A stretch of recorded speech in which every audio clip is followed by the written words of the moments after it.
have any hope of finding alien life, we have to know what to look for.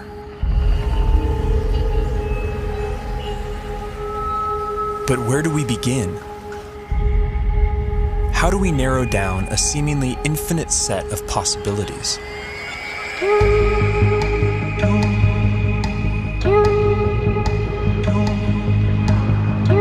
There's one thing we know for sure.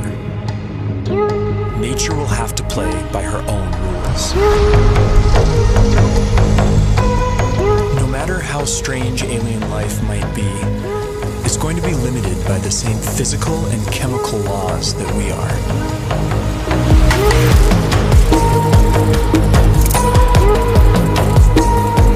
On top of this, each alien environment will further limit what kinds of life forms can evolve there.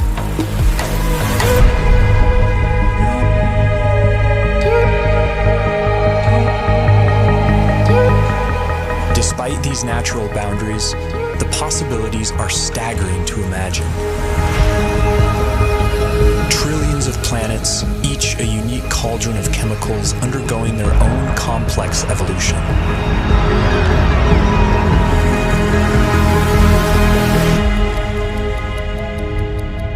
To guide our thinking, this museum of alien life will be divided into two exhibits. Life as we know it, home to beings with biochemistries like ours, and life as we don't know it, home to beings that challenge our concept of life itself.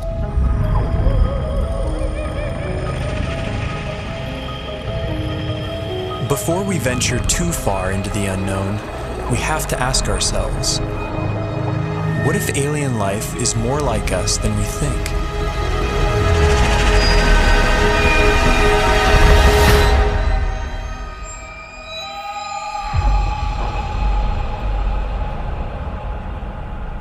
If there's one feature that unites us with the other specimens in this museum, it's carbon. Carbon is ubiquitous. It's one of the most common elements in the universe, and it's very good at forming large, stable molecules. Carbon has the rare ability to form four-way bonds with other elements and to bind to itself in long, stable chains, enabling the formation of huge, complex molecules.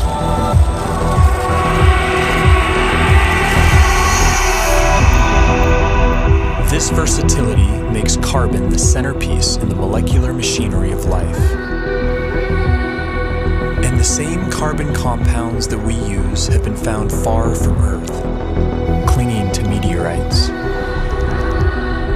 and floating in far-off clouds of cosmic dust. The building blocks of life, drifting like snow through the universe.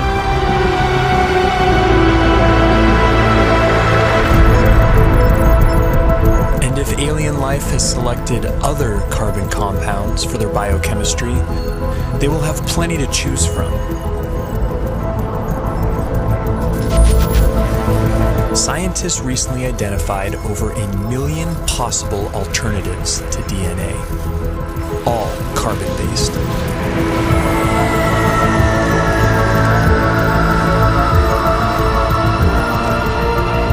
If we ever discover other carbon-based life forms, we would be fundamentally related. They would be our cosmic brethren.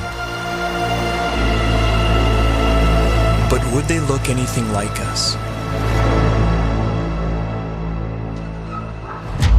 If they hail from Earth-like planets, we could share even more in common than just our biochemistry. What would life be like on other planets if it has evolved? Would it be like the world today here on Earth? Or would it be completely different? There are those who argue that from the argument of convergent evolution, if conditions on other planets are similar to here, then we would see very similar life forms. Animal and plant-like organisms that look very familiar.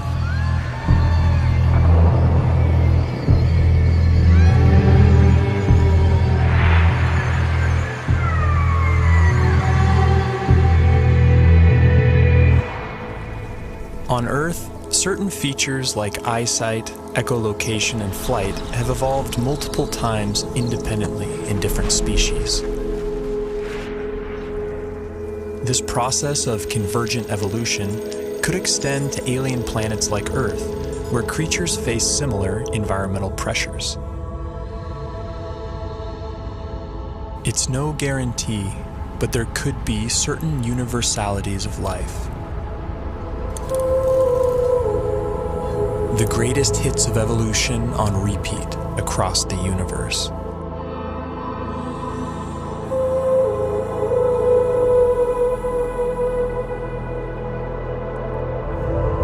Each feature would be attuned to its local environment. Dimly lit planets would produce huge eyes to suck in extra light, like nocturnal mammals. Some people have gone so far as to say that human-type organisms, humanoids, will occur on other planets.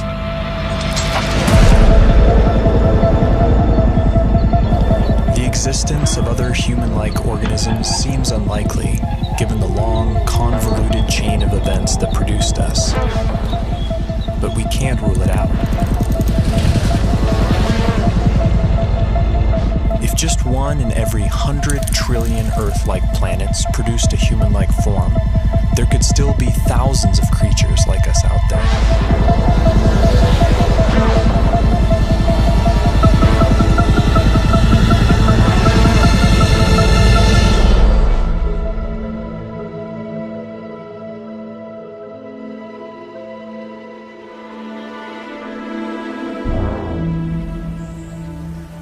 Convergent evolution is also rampant in plant life, and C4 photosynthesis has arisen independently over 40 times. Would alien plants look like ours or something else entirely?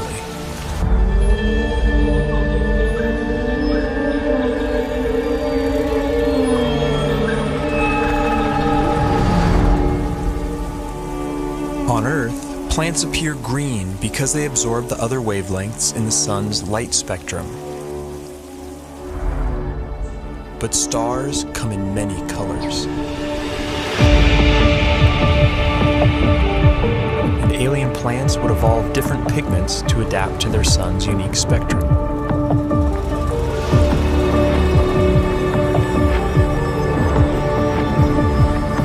Plants feeding off hotter stars could appear redder by absorbing their energy-rich bluer light.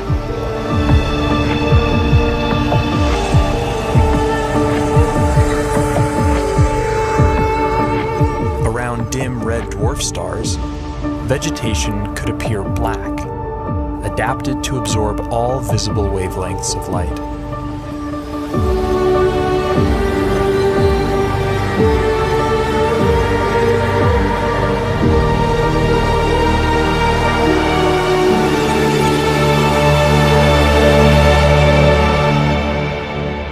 Earth itself may have once appeared purple due to a pigment called retinol that was an early precursor to chlorophyll. Some think that retinol's molecular simplicity could make it a more universal pigment. If so, we may find that purple is life's favorite color.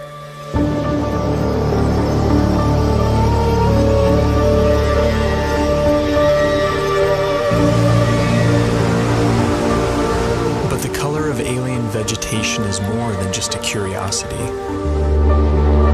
It's chemical information that could be seen from light years away.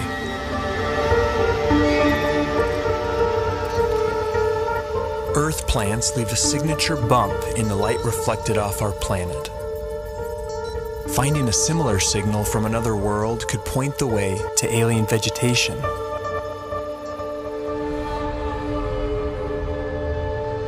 Perhaps this will be our first glimpse at alien life, a vibrant hue cast by a distant world.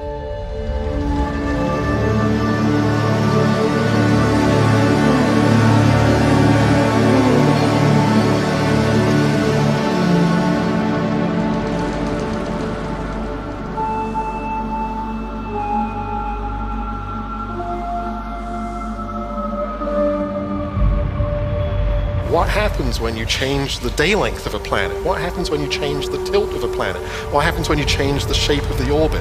What happens when you change the gravity of a planet? Planets with long elliptical orbits would see drastic seasons. There could be worlds that appear dead for thousands of years, then suddenly spring to life.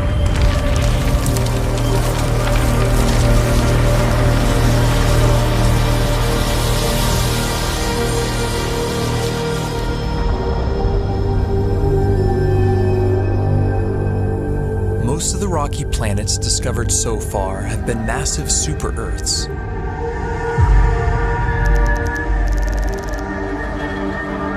How would life evolve on these worlds? In the seas, gravity may not matter much at all.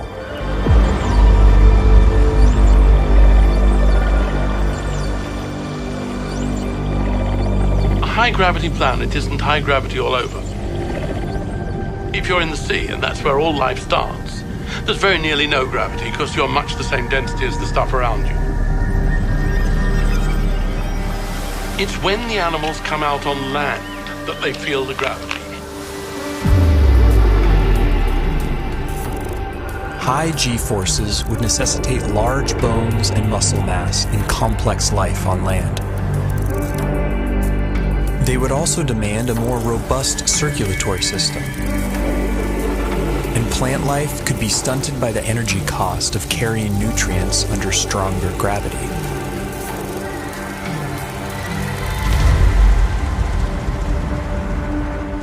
Low-gravity planets would more easily lose their atmospheres to space and lack a magnetic field to protect from cosmic rays.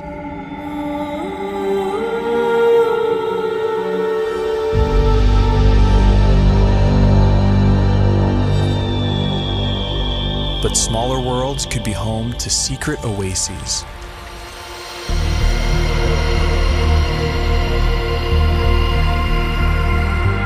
Huge cave systems that provide hideouts for life.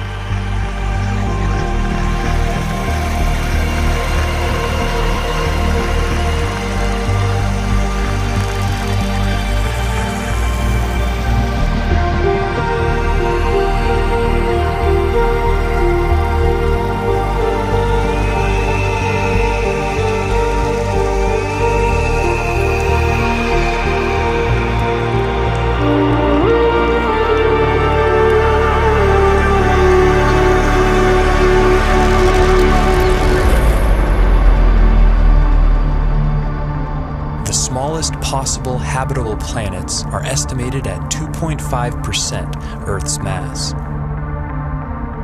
If surface life does evolve on these worlds, it could be a sight to behold. Plant life could grow to towering heights, able to carry nutrients higher in lesser gravity.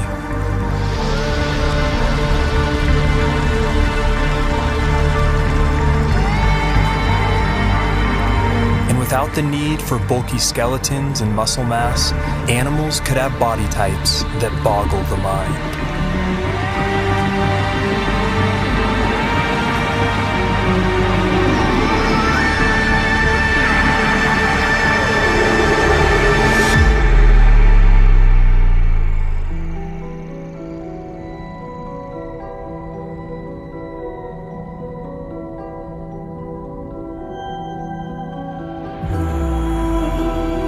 Here on Earth, it took 3 billion years for evolution to produce complex plant and animal life. Simpler organisms are hardier, more adaptable, and more widespread. The largest collection in the Museum of Alien Life would likely be the Hall of Microbes.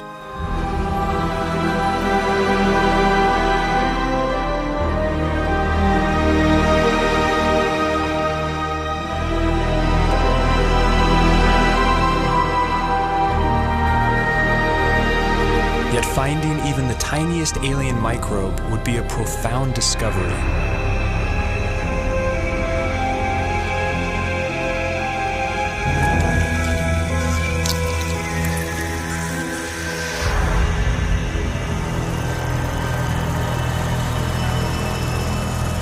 and bite-sized life could leave a big footprint. Like stromatolites on Earth, layers of microbes could build up into huge rock mounds over time, leaving behind eerie structures. And in big enough numbers, some alien bacteria could leave a distinct biosignature by exhaling gases that wouldn't coexist naturally, like oxygen and methane.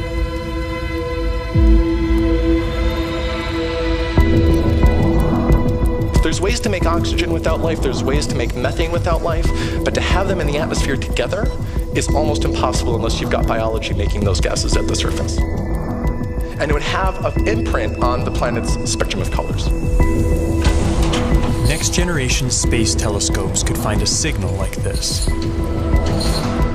on a world not far from home.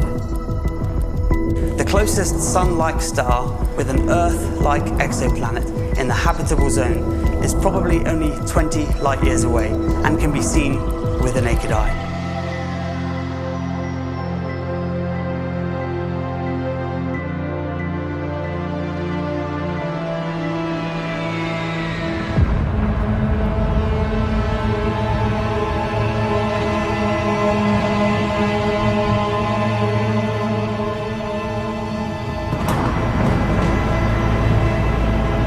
Most brown dwarfs are too hot to support life as we know it, but some are just cold enough.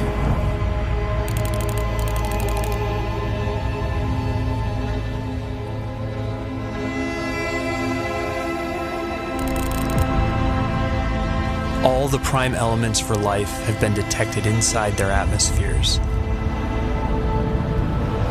And within these clouds, some layers would provide ideal temperatures and pressures for habitability.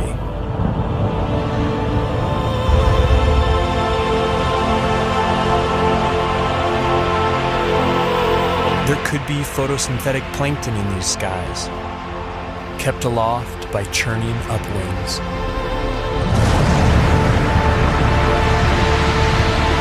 And with enough force, these upwinds could even support larger, more complex life. Predators.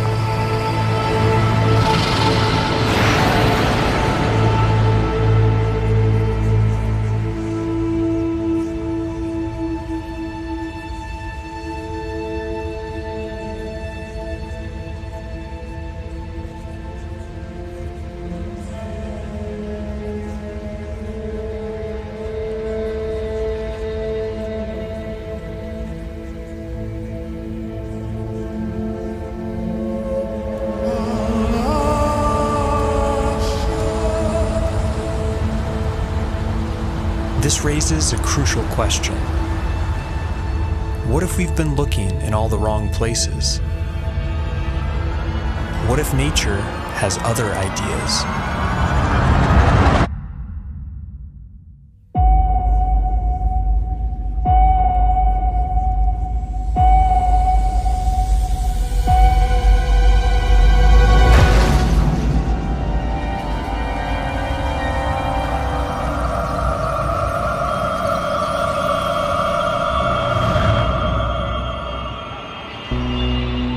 Most of the universe is too cold or too hot for liquid water and the biochemistry that supports life as we know it. But in case our biases are misleading, we have to cast a wide net to search for life outside the habitable zone, in places that seem wildly hostile to us. Exotic environments will demand exotic biochemistries, and while no element can match carbon's versatility, one contender is a frontrunner.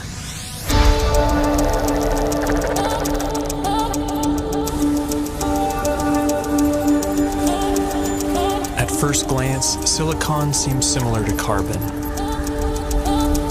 It forms the same four-way bonds and is also abundant in the universe. But a closer look reveals that these two elements are false twins. Silicon bonds are weaker and less prone to forming large, complex molecules. Despite this, they can withstand a wider range of temperatures, opening up intriguing possibilities. Life based on the silicon atom instead of carbon would be more resistant to the extreme cold, providing a whole new range of weird forms. But silicon has a problem. In the presence of oxygen, it binds into solid rock. To avoid turning to stone, silicon beings might be confined to oxygen-free environments, like Saturn's frigid moon, Titan. Its vast lakes of liquid methane and ethane could be an ideal medium for silicon-based life or other radical biochemistries.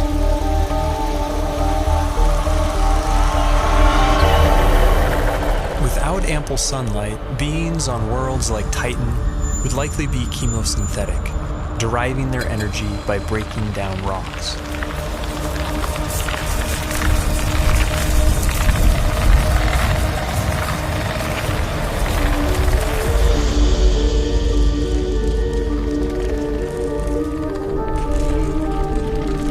Such life forms could have ultra-slow metabolisms and life cycles measured in millions of years.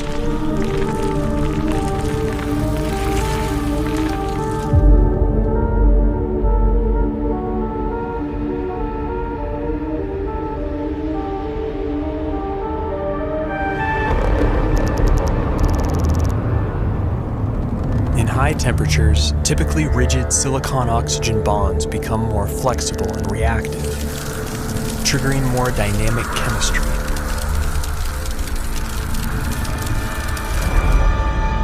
This has led to a truly bizarre proposal: silicon-based life forms that live inside molten silicate rock.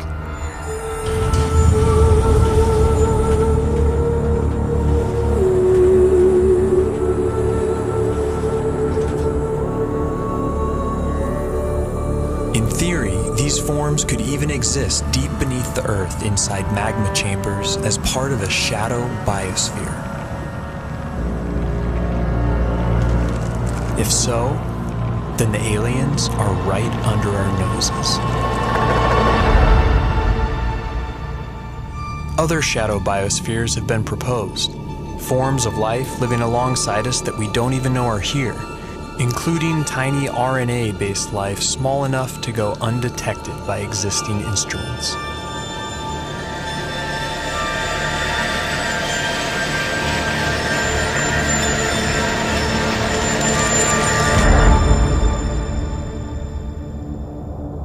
Clouds of dust in empty space might seem like the last place you'd expect to find anything living. But when cosmic dust makes contact with plasma, a type of ionized gas, something strange happens. In simulated conditions, dust particles have been seen spontaneously self-organizing into helical structures that resemble DNA.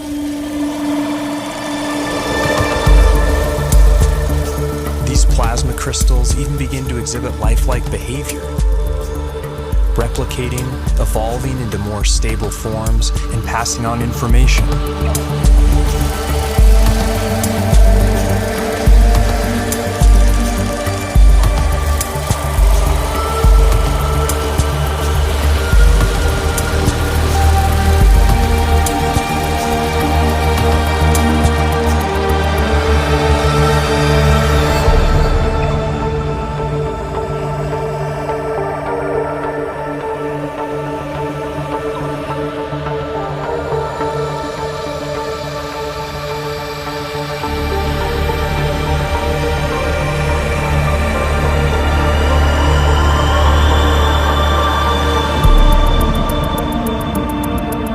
Plasma is the most common state of matter in the universe.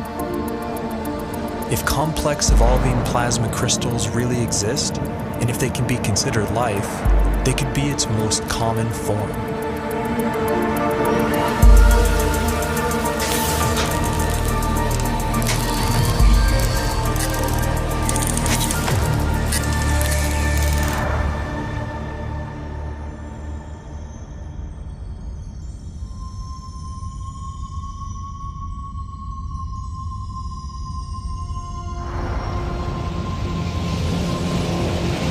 massive suns explode, some collapse into ultra-dense cores called neutron stars. Hulking masses of atomic nuclei crammed together like sardines.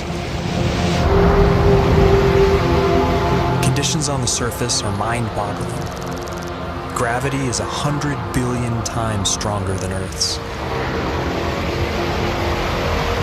But beneath their iron nuclei crust lies something strange. A hot, dense sea of neutrons and subatomic particles.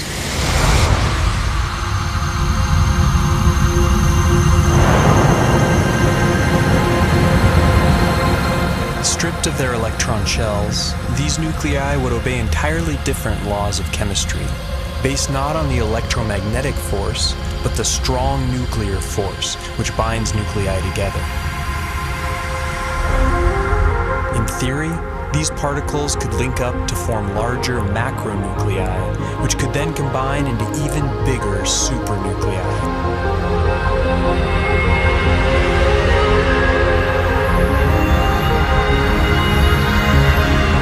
If so, then this bewildering environment would mimic the basic conditions for life: heavy nucleon molecules floating in a complex particle ocean.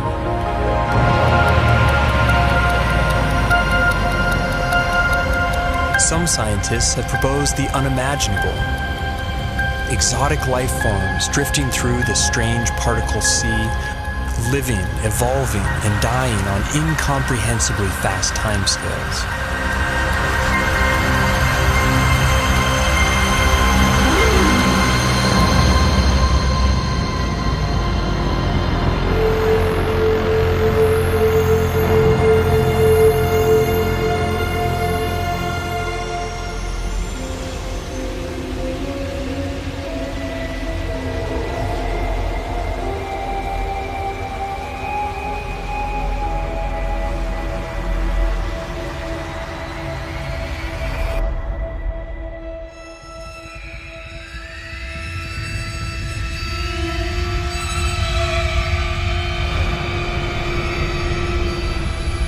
Life is not something that has to evolve naturally. It can be designed.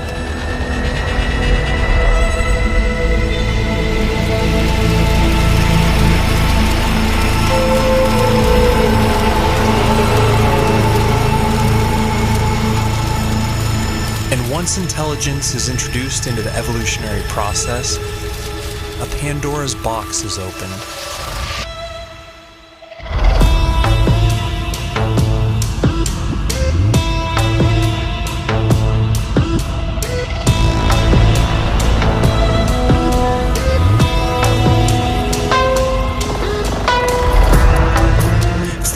Typical biological limitations, synthetic and machine-based life could be the most successful of all. It could thrive almost anywhere, including the vacuum of space, opening up vast frontiers unavailable to biological organisms.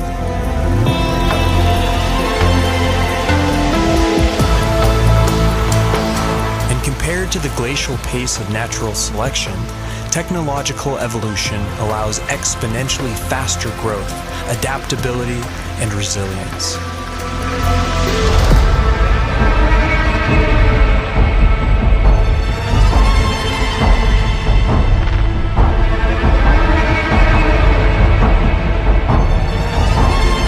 By some estimates, autonomous self-replicating machines could colonize an entire galaxy in as little as 1 million years.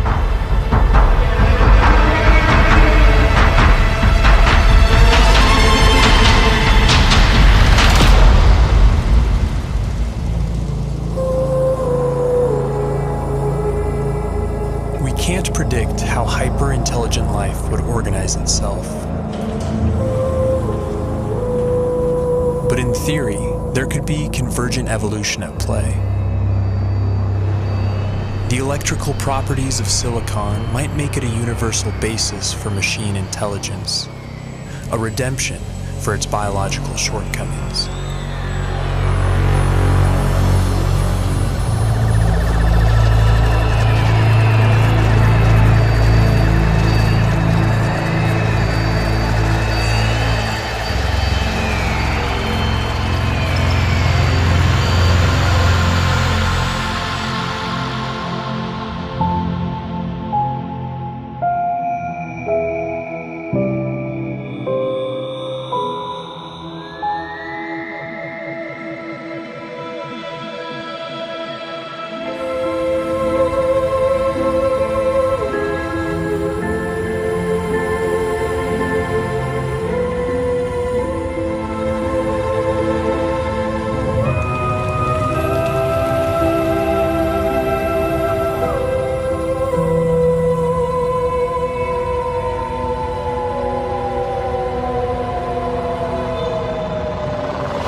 universe ages, perhaps machine intelligence will come to dominate, and naturally occurring biological life will be viewed as a quaint starting point.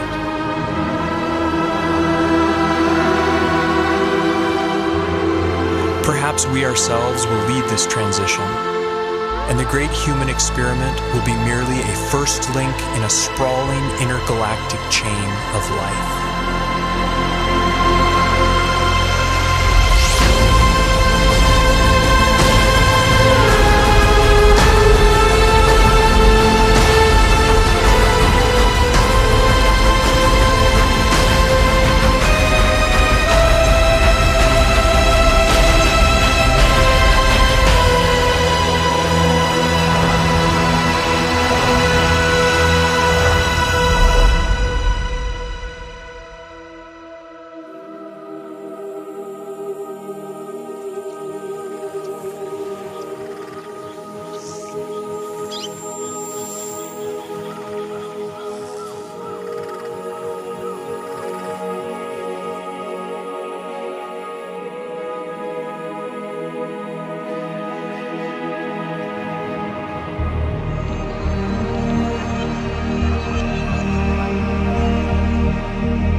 Has said that one does not meet oneself until one catches the reflection from an eye other than human. One day that eye may be that of an intelligent alien. And the sooner we eschew our narrow view of evolution, the sooner we can truly explore our ultimate origins and destinations.